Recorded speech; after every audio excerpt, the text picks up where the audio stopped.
What's going on, my Centric Unit? I'm the Sentiment here, so back again with another classic SummerSlam pay-per-view review. This one was the right call to watch and now review. I'm talking about SummerSlam 2013. So this show was at the Staples Center. Right now it's called the Crypto.com Arena, or the Crib, in Los Angeles, California. On the 18th of August 2013, the attendance of the show was 17,739. SummerSlam 2013 drew about 296,900 pay-per-view buys, a downgrade than the previous year's SummerSlam buy rate. Main event was Brock Lesnar vs Triple H. SummerSlam 2012 drew about 358,000 pay-per-view buys. The commentators for this show are Michael Cole, Jerry the King Lawler, and JBL. This month marks the 10-year anniversary of the SummerSlam. It's known for the best versus the beast, referring to CM Punk versus Brock Lesnar. The main event between John Cena versus Daniel Bryan for the WWE Championship, with Triple H as the special guest referee.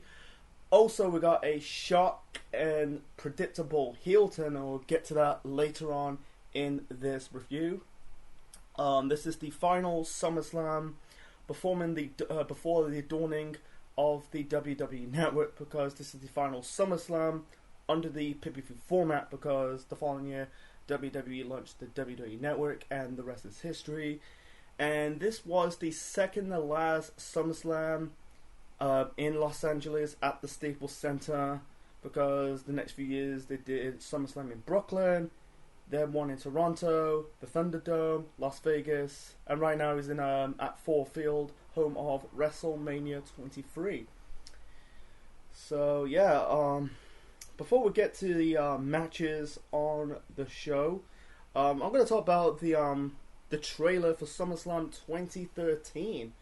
I really like it back then in 2013, and right now in 2023. I think it aged well, you know.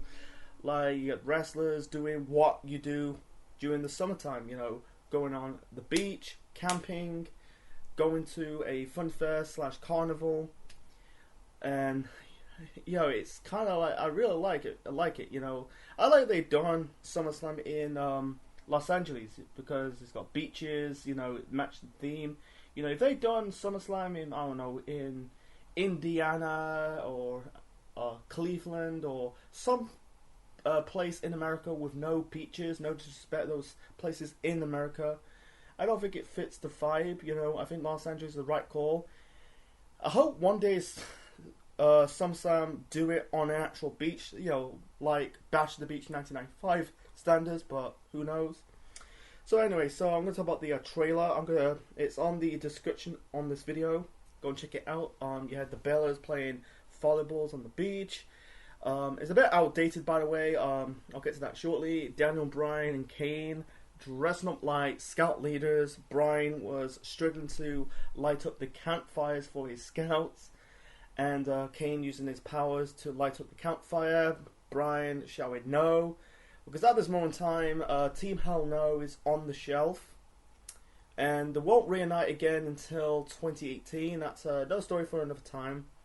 You got the primetime players, you know, eating corn on the cob on the bench, and Dolph Ziggler winning a prize for AJ on a carnival game. It's basically you throw coconuts. I think you throw coconuts into those cans to win a prize. And at this moment in time, Dolph and AJ are no longer together in kayfabe. I'll get to that later on in this review. So yeah, it was a really good trailer. It's a shame they don't really do. They did it years ago. They did it years ago. You know, for WrestleMania 21. You know, doing parodies of films. And yeah, they did it for this year's WrestleMania. But they don't do. Yeah, they don't really do. I wish they do it more often. You know. But it's creative. It was a good creative way to promote SummerSlam 2013. So anyway, before we get to the the main show, I'm going to talk about one match of the kickoff show. This was in the dawning of the pre-show era of WWE. I'm glad they stopped doing pre-show matches. You know, they're just basically just breaking down the card. Anyway, the SummerSlam 2013 kickoff show match. You know, this is the first of 3 championship matches on the night. This is for the United States Championship. Rob Van Dam, the challenger, taking on Dean Ambrose, the champion. Yeah, putting the belt on the line on this show. Dean Ambrose is in the middle of... by the way, Dean Ambrose is the future Jon Moxley in AEW. Dean Ambrose won the belt. By the way, and also I forgot to mention this, he's the leader of... or not the leader, but he's one half of... or the 1/3 of the Shield. My apologies. Anyway, so Ambrose won the belt at Extreme Rules in April against Kofi Kingston. RVD, this is RVD's second match back in the company. He made his return at Money in the Bank the previous month, a show I reviewed in the past. Go and check it out.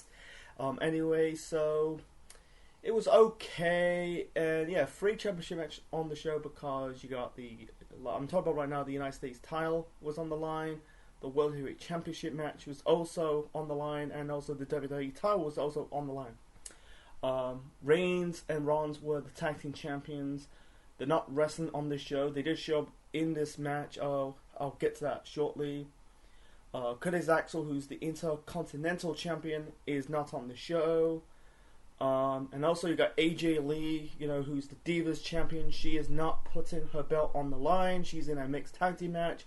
Like I said, we'll get to more of that later on in this review. Anyway, so the match was okay. Out comes the Shield members, you know, Rollins and Reigns. And then you got Big Show and Mark Henry. Still, Henry is still in this kind of feud with the Shield because, you know, the Raw after Money in the Bank, he got attacked by the Shield and turned him babyface for the first time since 2011.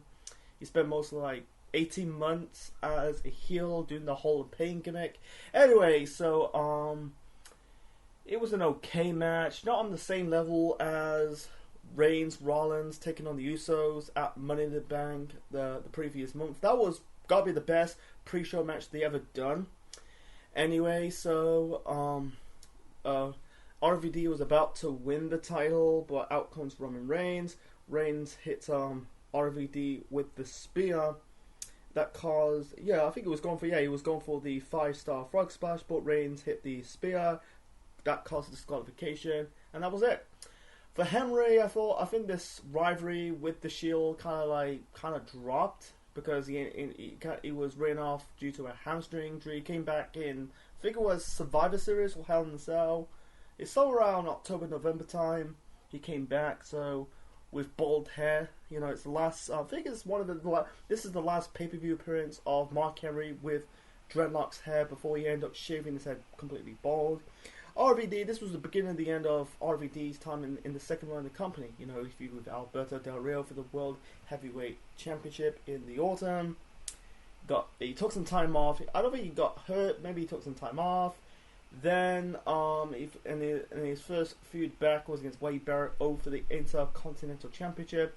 Lost, and then you never seen RVD in the company until years later. You know, the Raw reunion in 2019, and then I think recently around 2021 or 2022, he got inducted into the WWE Hall of Fame. So yeah, Ambrose as the United States Champion it didn't really pan out. You know, he barely defended the belt on pay-per-views. You know, he dropped the belt the following year to Sheamus I think it was on a SmackDown or Raw, but that's another story for another time. Anyway, so the first match, so the first match to kick off the main show of SummerSlam 2013. So we got the debuting of Bray Wyatt with Eric Rowan and the late Luke Harper. Late Luke Harper, soon to be the future Brody Lee, and his real name is John Hubner, taking on Kane in a Ring of Fire match. It's basically an Infernal match. Maybe Vince listen to a Johnny Cash song. I fell into the burning ring of fire, and it burns, burns, burns. The ring of fire, the ring of fire. But anyway, the Wyatts debut a few weeks prior on Raw. I think it was around July-ish. They got called up to the main roster. You know, they spent most of the time in NXT. They were targeting Kane because Kane was not really doing anything ever since Team Hell No was broken up. They beat down Kane, put him out for weeks, and then Kane challenged Bray Wyatt to a Ring of Fire match. This isn't a filler match, you know. I understand why they did this because it's the 15th anniversary at the time of the first Inferno match between The Undertaker and Kane. I think it was at Unforgiven. Who come up with this whole idea? Vince Russo. Vince Russo. Vince Russo. It was not good. It's not a good way to kick off SummerSlam 2013. I think it was shit.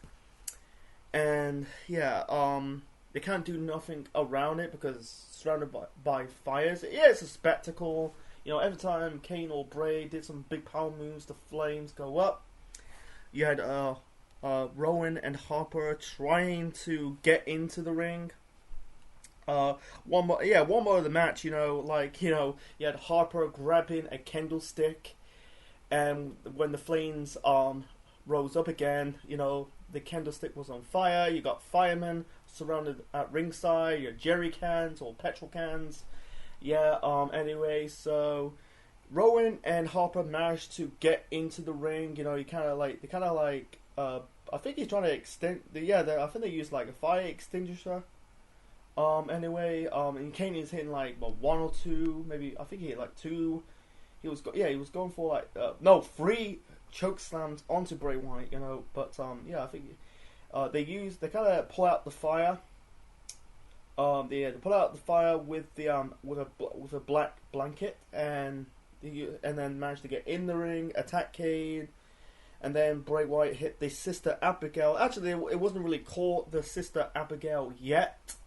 To win this match, it's predictable that Bray Wyatt's going to win. And afterwards, they beat down Kane.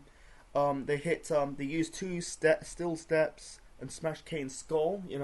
I've seen like a highlight of that, but when I'm watching this, I kind of forgot to watch that. I didn't see that, but anyway, it's a way to ring off Kane off the storylines, and he came back around the autumn time. I'll get to more of that later on, but not a good match, and it's really funny. Like Kane's been in 3 Inferno matches in his career. The Undertaker match at Unforgiven 1998. Then against MVP, I think it was in 2006, 2007. I'm not too sure on it. Now this against Bray Wyatt at SummerSlam 2013. The next time I do an NFL match will be in 2020, 7 years later. This is not revolving around Kane. This is between Bray Wyatt, who was the Fiend, and Randy Orton. I kind of lost my rag. I reviewed, I think it was TLC 2020, the last TLC they ever done. This match is not a good way. I think SummerSlam 2013 was not on a good start. Anyway, so moving on to the next match. So the next match, we got Cody Rhodes taking on Damien Sandow. So it started at Money in the Bank. Rhodes and Damien Sandow are one of the competitors in the World Heavyweight Championship contract Money in the Bank ladder match. I don't really call it a SmackDown Money in the Bank ladder match because there is no brand split at the time. Anyway, so Cody was about to win it, the ladder match, but instead Sandow turned on Cody to win that match to become Mr. Money in the Bank for the World Heavyweight Championship. So Cody turned on Damien Sandow. He ended up shaving his mustache. That was officially the end of Team Rose Scholars. I never was a fan, but looking at hindsight, I think it was very underrated. They really wish they'd done more of it. It's a way to get Cody away from, get Cody away from the tag team division and go back in singles, going back to the single realm.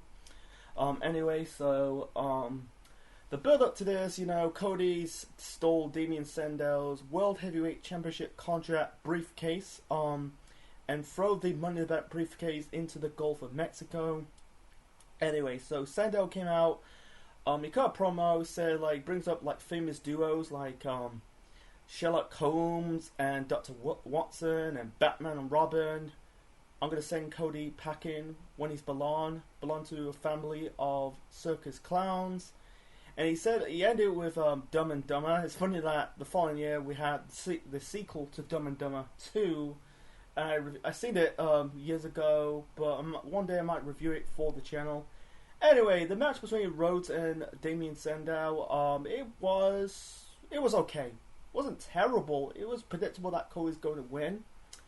Like, it's funny now, I'm starting to like Cody in his second run, but in his first run, I don't really hate Cody. I think he was okay, but never seen Cody going to be like a world champion or something big, you know. He's kind of like a mid-carder, but I don't know. But you know, I kind of like him because of his run in AEW. But anyway, it was an okay match. Anyway, so Cody hit the before that. Yeah, Sandow had some offense, you know, hitting Cody with the toe Arquette, the elbow of descent. Oh, the stain. My apologies.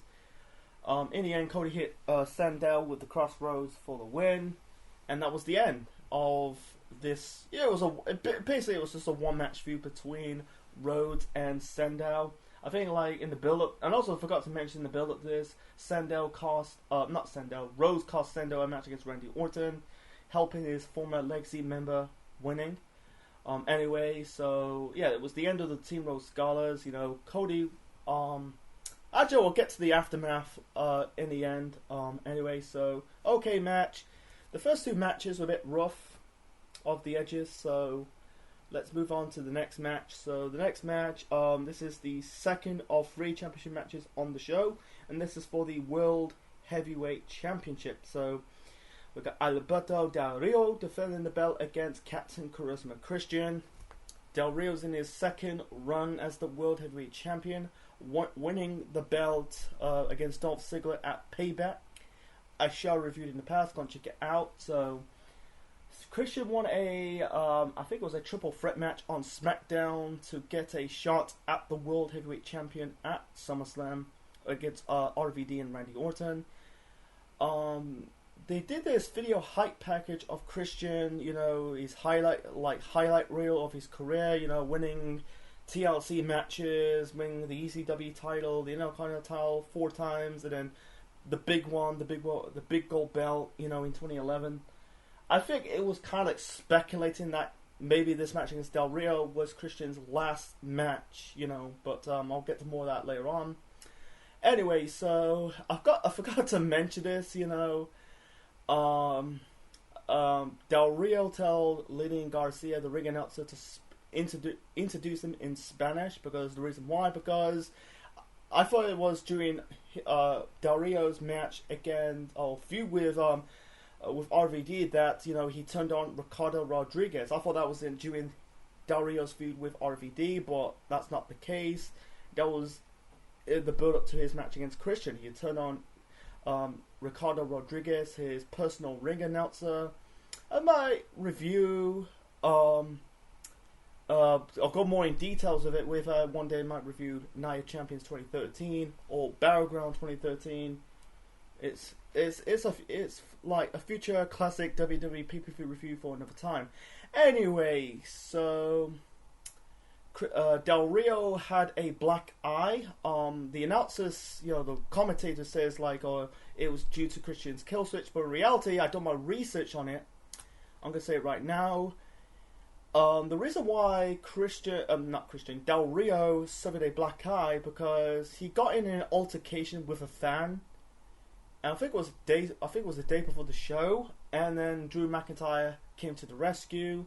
He ended up having another altercation a year later. I'll get to more of that shortly. Anyway, the match was good. I think it was I give it 3 stars. Not like some give it 4 stars. I don't really call it 4 stars, you know. I think the ending was a bit rushed. I wish I had more, but I think it was a good match, you know. I think Del Rio, his second world title reign was a bit underrated in my opinion. Yeah, I was never a fan of Del Rio. Maybe I don't know, because maybe they overpushed him in WWE, you know, winning the 40-man Royal Rumble match, and also like winning the world title on SmackDown, and also winning the WWE Championship on Raw. But yeah, but I think his run as the world champion was underrated. He had a good match against Ziggler at Money in the Bank. This match against Christian on the show, and then RVD at, I think it was at Night of Champions and Battleground, and John Cena at Hell in a Cell. Not too sure, but the match was good. One more of the match. The whole bulk of the match. Christian, selling the shoulder injury. That he said. That shoulder injury put him out for months. Del Rio's working the shoulder of Christian to set up the cross-arm breaker. I think one more of the match, Christian was going for the kill switch. Del Rio countered it. Christian was going for like that reverse back cross body, but Del Rio countered into a good, I think it was some kind of like a backstabber. Anyway, so yeah, the ending was a bit rushed in my opinion. Like Christian just hit the spear, Del Rio kicked out, and then suddenly Del Rio managed to lock in the cross-arm breaker onto Christian, and Christian taps out. I was like speculating on one of these people, speculating that Christian would win the belt on the show. Unfortunately, that's not the case. But the ending was a bit rushed in my opinion. I checked the timing of this match. It was only about 12.5 minutes. I wish they had more time. I wish they had 3 minutes of this match. I think there's more, but I feel like if they just save more timing for, like, probably the main event, and maybe Lesnar Punk. But Christian will never got one sniff of the world title ever again until winning the Impact World Championship at the first Rampage 8 years later or 12 years later. He never got one sniff of the world title ever again. He'll get written off. I think he got injured. That's the problem of his final few years for Christian in his second run in the company. He always getting hurt. I think he's kind of injury prone in his final few years of his run. He got hurt. He got written off. He got beaten down by the Shield because he was feuding with the Shield at the time. But that rivalry didn't really do anything. Anyway, he came back at the start of 2014. He was in the Elimination Chamber match. He turned heel. He had this kind of feud with Sheamus, not on the same level in 2011, but that went nowhere. He was about to face Big E Langston for the Intercontinental Championship. I think it was on a SmackDown, but unfortunately he got hurt by, I think it was against Sheamus. That cost him. He suffered a concussion, and then he retired. He retired for 6 years. He came back in that mini feud with Randy Orton, or renounced feud with Randy Orton in 2020. Then his final match in the WWE was at the 2021 Royal Rumble match. At the 2021 Royal Rumble pay-per-view, that he was the final four. And then he left the company, and then he's doing well in AEW. Right now him and Luchasaurus are the co-TNT champion. I used the phrase co-TNT champions. That's a future video for another time. Del Rio ended up feuding with RVD in the spring, in the springtime, in the autumn time. My apologies. So, anyway, let's move on to the next match. By the way, it's a good match. By the way. So moving on to the next match. This is technically the shortest match, the second shortest match of the night. We got Natalya with the Funkadactyls in the corner. That is Cameron and Naomi. Naomi's Trinity Fatu in Impact Wrestling, taking on Brie Bella with her sister in her corner with Eva Marie. This revolved around Total Divas because at the time Total Divas was a brand new show on E! I think they're trying to compete with the Keeping Up the Kardashian show. The match sucked.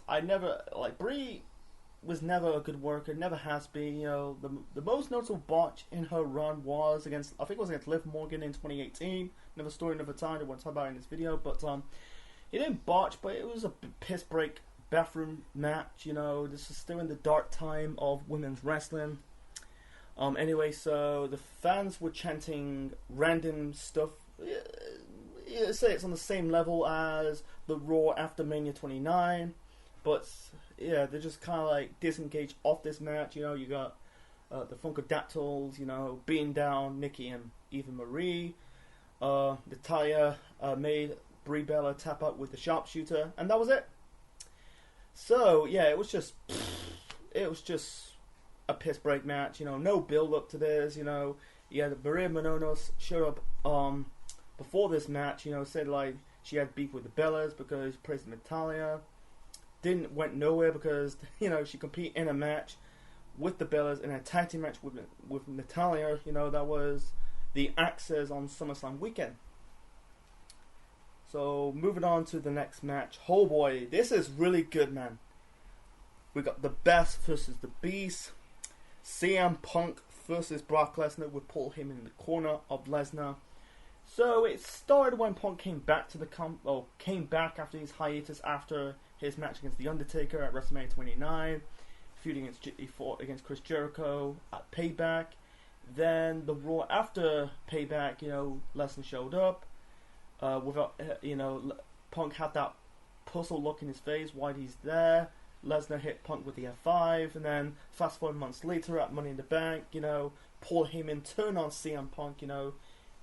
He was part of Punk, his 434 days reign as WWE champion, or 13-month reign as WWE champion. Then he turned on him at Money in the Bank. Then Lesnar attacked Punk the following night. Punk challenged Lesnar to a match at SummerSlam. Heyman accepted it. Yeah, they had this brawling, fighting, the build up to this. I heard rumors there was some controversial into this. I don't know. Maybe Punk and Lesnar are not friends, but they have beef. But in reality, they don't have beef because Lesnar and Punk are good friends. It's funny, like the Punk's because Lesnar is the former MMA champion. Punk, he does some MMA training, jiu-jitsu training. He uses jiu-jitsu in his repertoires. Anyway, so the match was good. I really enjoy it, man. I think there was some chemistry between Punk and Lesnar. Lesnar's he's mostly, his trademark is the strength. Punk is the agility. I think they kind of really clicked and gel. Moments of the match, you had Punk going after Heyman. Lesnar stopped him. I like they traded submission holds. You had Lesnar locking the Kimura lock onto CM Punk. Punk counted into the crossarm breaker. Then he locked in the triangle hold. It's funny. Like, this is the same triangle hold that he got tapped out by the Undertaker in 2009, 2010. Anyway, Lesnar counted into a powerbomb. I think minutes later, like, Punk locked in the Icon device. Lesnar, I think he counted it. And also, like, Punk hit two. He hit two diving elbows, a normal one, and he held the chair while performing the move onto Lesnar. Anyway, so Heyman got involved I think it was okay. I think it made the match entertaining. Like when Punk hit the GTS onto Lesnar, referee did trying to do the free count. Heyman broke up the pin, and and also Punk countered the F5. He hit Lesnar hit the F5, but Punk counted into a DDT. That was good. That's the funny part. The funny part. Punk grabbed Heyman by the tie. Lesnar trying to hit Punk with the F5. Punk still grabbing Heyman's tie. Brock shouted, "Let go." Anyway, so in the end, Punk locked in the Icon device onto Paul Heyman, made him tap out. And Brock hit CM Punk with the sickest and stiff chair shots to the back. It's just very rough. Anyway, so he hit the F5 onto Punk, onto the chair to win this match. Anyway, so it's a shame that it's looking at hindsight for in the next year, in the next few years. Not in the next few years, but like technically it is the next year, but I'm talking about in the next year or two. But it's funny, like in 2014, that Punk ended up leaving the company, not just leaving the company or walking out of the company. He ended up like leaving wrestling altogether for 7 years before going to AEW. Yeah, he kind of worked with the WWE for a bit when SmackDown was on Fox, but yeah, and he had a fair. It's really, I think Punk kind of got I think Punk idolized Brock. You know, it really inspired him to compete in MMA. He did. You know, and sadly his UFC run was a bit disappointed. It was very disappointed. You know, that's another story for another time. You know, and Brock, you know, the following year breaking the legendary Undertaker's WrestleMania streak, and also headlining and main event the following year's SummerSlam and winning the WWE World Heavyweight Championship. I forgot to mention this, you know. Actually, I'm gonna say it in my overall thoughts of this show in the end. But anyway, yeah, it's knowing that one is going to leave on very bad terms. One's making some kind of have a good 2014. That's another story for another time. But besides that, I think it was a really good match. I advise watching this. You know, it's fun. I think that it's the only match. It's the only match they had. It's a shame they never had. I don't think we're never going to get a sequel. You know, depending if I don't think Lesnar's going to AEW. Man, it'd be good to see. You know, but in reality, I don't think it's. My heart says yes, but my mind says no. But it's a shame. I think there's some chemistry between Punk and Lesnar. It's a shame they didn't have a series of more matches in years. You know, because like I said, Punk walked out of the company and wrestling. Lesnar stayed in the company to this day. He just recently had a match against Cody Rhodes. Before we get to the final 3 matches on the show, this is a bit of a break of the matches. Anyway, so like you had this segment with Ryback. You know, at the time he was doing the bully gimmick. You know, he kind of like picking on. He attacked a cameraman. He attacked a young Ricky Starks, and he kind of like teasing a jobber, make him put the his training bag into a shower. In this segment, you know, you kind of pick on a catering guy pouring gazpacho down his t-shirt and pour like a bucket of cold soup onto him. And I know it's gazpacho. Anyway, why they did this, man? I said it once, say it twice, say it many more times. Save it on weekly TV, man. Because Ryback is in the lowest of lows, you know, because ever since he, you know, feud with Punk, feud with Cena, you know, Mark Henry, you know, he's on a downward spiral. You know, it's a shame. I forgot to mention this. You know, Punk and Heyman went on to feud in the Orton time at Night Champions, Battleground, and Hell in a Cell. That was the blow off because the Night Champions. He fought against Paul Heyman and Curtis Axel. Then at Battleground, he kind of renewed his rivalry with Ryback at Battleground and Hell in a Cell. Forgot to mention that. So, and also you got a segment with Miz and Fandango. Miz was the host of SummerSlam of 2013. And Fandango like trying to steal the spotlight. He's about to say Fandango, but Miz decked him. But that. It kind of led somewhere. Instead of a match at Night Champions the following month. So why they did this, who knows? Let's move on to the next match. So the next match, we've got the mixed tag team match. So we've got Dolph Ziggler and Caitlyn taking on the Divas champion AJ Lee and Big E Langston. I call him Big E Langston, not Big E. It's a shame for Big E, man. I think he's now retired. He said to his doctor, I think he said in an interview that, you know, his doctors advised him to never go back in the ring. That's another story for another time. It's a shame he got injured by Ridge Holland the following, like the previous year in 2022. But yeah, you know, I don't want to get into it, but yeah. So at Money in the Bank the previous month, you know, AJ Lee cost Dolph Ziggler and the World Heavyweight Championship against Alberto Del Rio. The rematch, you know, Del Rio won the belt against Dolph Ziggler at Payback. AJ Lee cost Dolph the rematch for the World Heavyweight Championship. So fast forward, I think it was the night after Money in the Bank, you know, AJ Lee and Big E Langston turned on Dolph Ziggler. That was the end of the kayfabe relationship between Dolph Ziggler and AJ Lee, because in reality, AJ Lee's in a relationship with CM Punk, married to this day. Anyway, so Caitlyn beat AJ Lee on a non-title match. AJ won the rematch to regain the Divas Championship. So, and they announced that, you know, they're doing a mixed tag team match on this show. The mixed tag team match for me, it was okay. I think it's a bit better than the Natalia Brie Bella match from earlier. It was okay. It was okay. I think Ziggler and Big E. It was basically speed versus agility.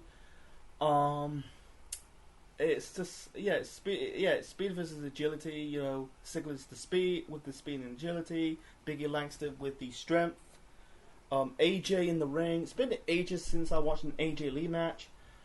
I think the one dream match I don't think we're never going to see. I really want to see is AJ Lee versus Alexa Bliss. They're both similar in height. And they're both good-looking ladies. But AJ's ring skills, I think AJ in the ring, she is a bit one-dimensional. The one move stands out for her is the Black Widow submission hold. But besides that, you know, she's a bit average in the ring. Not terrible, but she's just kind of there. In the end, you know, Ziggler, you know, AJ trying to triple Dolph Ziggler, and then Caitlyn hit a good-looking spear onto AJ. I'm gonna say Caitlyn is the best. I think she is the first woman to hit a spear. When Charlotte does spears, you know, I criticize Charlotte spears because she does like with the knees down. Caitlyn does the forearm spear. You know, I'm gonna say Caitlyn is very underrated in my opinion. It's a shame she didn't truly came back to the company. Yeah, she came back, you know, during the Mae Young Classic in 2018. But besides that, you know, she never had a return, made a proper return to the company. So, anyway, she hit a good spear onto AJ Lee. Big E was going for the big ending. Ziggler counted the zigzag for the win. And this was officially the end of the AJ Lee Caitlyn rivalry. Started in June, carry on into the summertime. They kind of like funny, like they end up teaming in that True Divas, Total Divas Survivor Series match in November. Then the final match together was on an episode of Main Event in February. That was Caitlyn's final match of the first run before she ended up pursuing. I think she ended up like going back to doing bodybuilding and then came back to professional wrestling 5 years later for that Mae Young Classic. Ziggler went on to do nothing, you know, because he ended up like being a jobber until winning the Intercontinental title the following year and becoming the sole survivor of that Team Cena Team Authority match the following year. AJ went on to hold the belt until dropping the belt to Paige at the Raw after Mania 30. So, I think, it's funny, like, two people in that match will not do nothing, and others do kind of doing something, but, anyway, let's move on. So, moving on to the main event. So we got John Cena defending the WWE Championship against Daniel Bryan with Triple H as the special guest referee. It announced that the Raw, I think it was the Raw after Money in the Bank, that Cena chose his opponent for SummerSlam, and that was Daniel Bryan. I think Bryan and Vince had this mini rivalry. Vince don't want Daniel Bryan as the face of the WWE, and Bryan has this mini feud with Wade Barrett. He had revolved around Brad Mannix, who's, I think he's at the time the Raw GM, cost him a match against Wade Barrett, but Triple H announced that he's going to be the special guest referee for that match. So it's very hard which one's match of the night, and boy, I forgot to mention this, you know, in the Punk and Lesnar match, you know, I think this has got to be the best SummerSlam match of the decade. It's Punk and Lesnar match or John Cena AJ from SummerSlam 2016. I don't know. You decide in the comment section below. But anyway, back to this match. There's too much to cover, but I'm gonna keep it short and simple. I think this is the second one-on-one match they had, or third. They fought on an episode of Philosophy. That's around 2003 when Bryan was a jobber, an enhancement talent. Cena was doing the Doctor of Thugonomics gimmick, and then the second match they had, it was on a Raw in 2012. So yeah, this is the first and only match they had on pay-per-view one-on-one. I really like this match. You know, I think Cena and Bryan are good friends. You know, because at the time they were dating and marrying, or soon to marry. Well, actually, Bryan was soon to marry Brie Bella.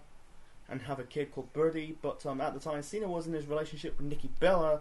That went nowhere. You know, they end up splitting up, and I think yeah, I don't want to get into their rivalry, but I follow Total Divas, man. You know, Cena's in the relationship with Nikki Bella, Bryan's in the relationship with Brie Bella.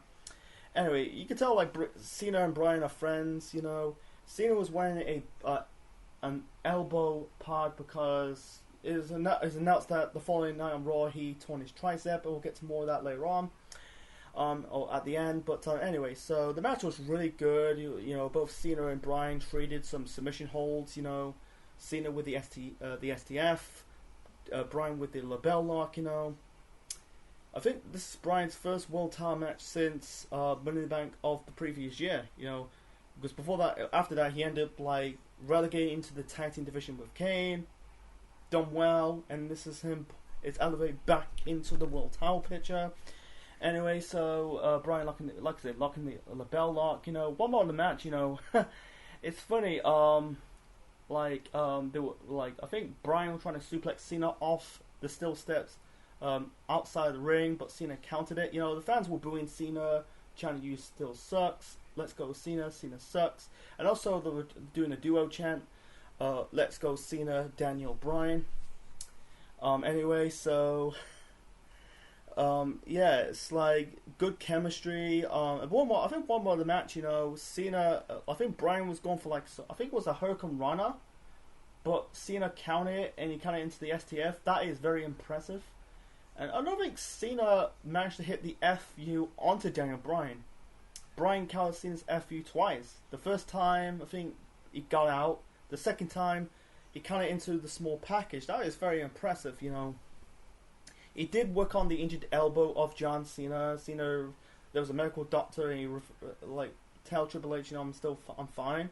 Anyway, so Bryan hit the you know, they're not gonna do Cena tapping out because he never gives up. The only person Cena tapped out in his career was against Kurt Angle back in 2003. Anyway, so in the end, Bryan hit the running knee onto John Cena to win his match and become the WWE Champion for the first time in his career. And it was good, you know, because SummerSlam has a history with Daniel Bryan at this time, because in 2010 he came back to the company, be part of the Team Cena, Team Nexus match. Because he came back after he got fired from the company because he choked out the ring announcer, Justin Roberts, with his necktie. Anyway, and then he had some forgettable matches in 2011, 2012, Wade Barrett in 2011, and Kane in 2012. That was the genesis of the formation of Team Hell No. But this match against John Cena, I think it's got to be one of the best. This has got to be in the top 10 best or top 20 best main events of all time. Maybe top 5, don't know. But I can't say greatest match, one of the best matches of all time. Probably in the top 10, top 20. But anyway. Cena and Bryan hug it out, embrace each other, earn their respect, you know. Then there was confetti and pyro, you know. Bryan done it. He's the man of the company. He's the face of the company. Then out comes Randy Orton, who is the WWE Mr. Money in the Bank holder. You know, teasing that he's going to cash in, you know. He kind of laughed. Fans booed. Then he came back, you know. Basically Bryan egged him on, doing the yes, and here comes the heel turn, folks. Triple H turn on Daniel Bryan, hit Bryan with the pedigree. Then Orton cashed in his Money in the Bank briefcase, and Orton pins Bryan to win this match and win it and become the WWE Champion. I think it was the 9th time and the first time in 2 years. You know, 2012 he was not in the WWE or any world title picture of that time. He was in the Fatal 4-Way world title match at Over the Limit the previous year, but besides that he was out of the title picture. He was in the mid card throughout the whole of 2012, but seeing Orton winning the championship for the first time in 2 years was the right. I think it's good. And also, I think it's a spin what Triple H did to Orton. It's the first time Triple H and Orton reunite after years, because in the mid to late 2000s, you know, they end up feuding. You know, it's funny, like, you know, the Raw after SummerSlam '04 when Orton beat Chris Benoit to become the youngest world champion in history. Triple H turned on Orton, that kicked off the a multiple-year rivalry that spanned about 5 years, you know. And now that was about 9 years ago, and fast forward 9 years later, Triple H, you know, did them pays the favor, stopping Bryan becoming the face of the company, and led up to the Authority storyline. Yeah, I think the Authority. I don't want to talk about the Authorities of this video. That's too long, but for this video, but I think that really hurt the product for the next 3 years. But Bryan and Orton continue their rivalry throughout the autumn. They fought at Night of Champions the following month. That Bryan went on to beat Randy Orton for the championship, becoming a 2-time WWE champion. That lasted for one night because Triple H take the title off him. It was vacated. They fought at Battleground. That was a non-contest revolved around the Big Show. Then at Hell in a Cell, that Orton won the belt from Daniel Bryan inside Hell in a Cell after Shawn Michaels turned on Daniel Bryan. Don't want to get into that, but it's planting the seeds of Orton overcoming Bryan overcoming the odds at WrestleMania 30 the following year. But yeah, if they didn't do this heel turn, Triple H turned heel for the first time in 2006, Orton for the first time in 2010.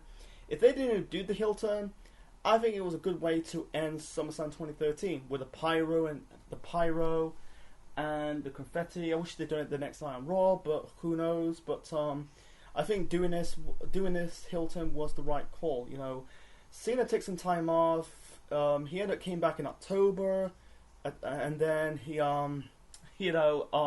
beat Alberto Del Rio at Hell in a Cell to win the World Heavyweight Championship. Yeah.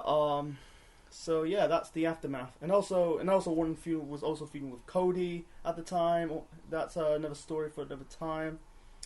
So anyway, my final overall rating for SummerSlam 2013, I give it an 8 out of 10. I forgot to mention this. You know, this is the final SummerSlam featuring two heavyweight championships because at the end of the year they unify both the WWE and World Heavyweight Championship together at TLC in December, so we won't see a SummerSlam with two World Heavyweight Championships until SummerSlam of 2016. That was the first SummerSlam of the current brand split in our current timeline, brand split 2.0. The only thing in the bad for me has to be not truly bad. Nikki Bella versus Brie Bella, my apologies. Taking on Natalya was more of a piss break. The opener, the Ring of Fire match between Bray Wyatt and Kane, not a good way to kick off SummerSlam. You know, I don't call it the worst SummerSlam match of all time. There've been worse before and after, but probably the crap SummerSlam match for a little while. But the stuff with Miz and Fandango was pointless, same as Ryback appeared because you got get them on the show. They were not doing anything. The okay, I'm gonna put the pre-show match RVD versus Ambrose, the United States title. That was okay. The mixed tag team match was fine for what it is, and same as Cody Rhodes versus Damien Sandow. But this SummerSlam is a free match. Yeah, it was a free match show. It's free. You had Del Rio versus Christian for the World Heavyweight Championship. You know, it's their first rivalry for almost 2 years. You know, it started in 2010 when Del Rio debuted. He's the one who injured Christian, put him on the shelf. He got involved in the build up to Del Rio and Edge for the world title at WrestleMania 27 of that year. That was the third best match of the night. It's debatable which one's truly the match of the night. Punk and Lesnar, my apologies. Punk or Lesnar or Cena or Bryan. It's very bad for Punk, because he lost big matches in 2013. He lost the WWE title against The Rock. He lost the streak match against The Undertaker at WrestleMania 29. And he lost another big match against Brock Lesnar. He was frustrated. Yeah, it's funny. Like both Lesnar and Punk are similar because you know, like these, like Punk, you know, talk shit towards the wrestling business, saying it's fake, you know. I think it was kind of out, you know, sometimes I think he's a bit frustrated. We go, the ways they're being used in the company, it's the reason why, it's one of the reason why he pieced out, you know, the following year. But besides that, it was a really good match. Same as the main event. Orton's heel turn, Triple H heel turn, even though we never got something out of that authority angle for the next 3 years, but that was shock and predictable. But yeah, I think this was a good SummerSlam. I give it 8 out of 10. You know, it's back and forth between 8 or 9, but I still say this is an 8 out of 10 SummerSlam. I think I'll put it in the this got to be in the top 10, or the top 5, top 10 best SummerSlams of all time. Anyway, folks, that's my review of SummerSlam 2013. What's your thoughts of SummerSlam 2013? Leave your thoughts in the comment section below. Smash like button, click the like, click the bell. Subscribe to the Central Man Network on YouTube. Be part of the Central Unit for more wrestling videos and more. Next time, let's review another anniversary SummerSlam. I'm going to sing it, folks. I'm on the highway from hell. Highway from hell. I'm on the highway from hell. SummerSlam 1998 at Madison Square Garden. We're on the highway from hell. Until then, this is the Central Man officially signing out. Check you later, folks. And that's